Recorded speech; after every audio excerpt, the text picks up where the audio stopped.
আমরা তিন ভাই তিন ভাগে কোরবানি দেই, এক ভাইয়ের অবস্থা ভালো তাই সে বেশিরভাগ টাকা দেয় আর আমরা অল্প কিছু পরিমাণ শরিক হই, তাহলে কি আমাদের কোরবানি আদায় হবে কিনা? এটা একটা গুরুত্বপূর্ণ প্রশ্ন।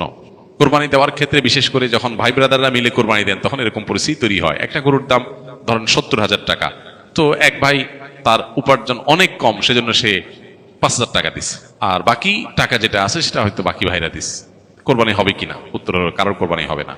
কোরবানিতে যে কোনো একটা পূর্ণ অংশ নিতে হবে, 7 ভাগের একটা পরিপূর্ণ অংশ, 7 ভাগের 1 ভাগ, 7 ভাগের 2 ভাগ, 3 ভাগ, 4 ভাগ, সর্বনিম্ন 1 ভাগ নিতে হবে।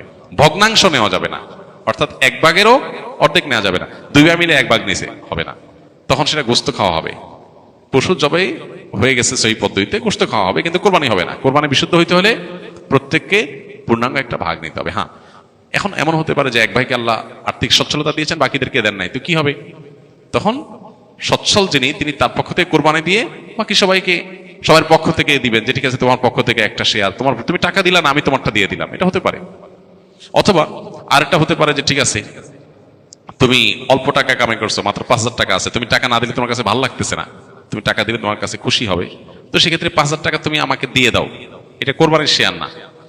আমি কোরবানিতে এটা লাগাবো সেটা ভিন্ন বিষয়, বাট তুমি শেয়ার হিসাবে দিলে না, এটা হতে পারে।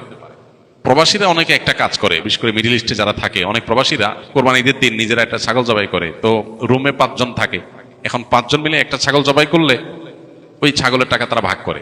এই যে এক ছাগলে কয়জন শরিক হতে পারবে, কয়জন কোরবানি দিতে পারবে? একজন। ভগ্নাংশ দেওয়া যাবে না। তাহলে একজন কোরবানি দিলে রুমের যে কোনো একজন কোরবানি দিবে, তো বাকি 4 জন তারা কি বসে বসে খাবে? গোস্ত তো সবাই খাবে।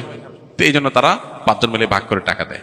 এখানে কারোরই আসলে কোরবানি হবে না, জবাই করা হবে, পশুর গোস্ত খাওয়া হালাল হবে, কিন্তু কোরবানি হবে না। যদি কোরবানি হতে হয় তাহলে এমন করা যেতে পারে, 5 জন মিলে টাকা দিল একজনকে, দিয়া বললো ভাই আপনি মুরব্বী মানুষ, বড় মানুষ, বা আপনি যে কোনো কারণে আমাদের থেকে ভিন্নতর, তো এই টাকাটা আমরা সবাই তুলে আপনাকে দিলাম, কোরবানিটা আপনার তরফ থেকে আপনি দেন, সবটা একজনের হলো, গোস্তটা সবাই খাইলো। বা এই বছর আপনার তরফ থেকে হলো, পরের বছর আমরা আবার সবাই টাকা পয়সা দিলাম, ভাই আরেকজন হলো, টাকা আপনাকে দিয়ে দিলাম আপনার তরফ থেকে, কোরবানিটা একজনের হবে। ঠিক একইভাবে গরুতে ভগ্নাংশ, এটার ভাগ এভাবে আপনার শরিক হওয়া যাবে না, পূর্ণাঙ্গ একটা অংশের শরিক হতে হবে, তারপর কোরবানি বিশুদ্ধ হবে।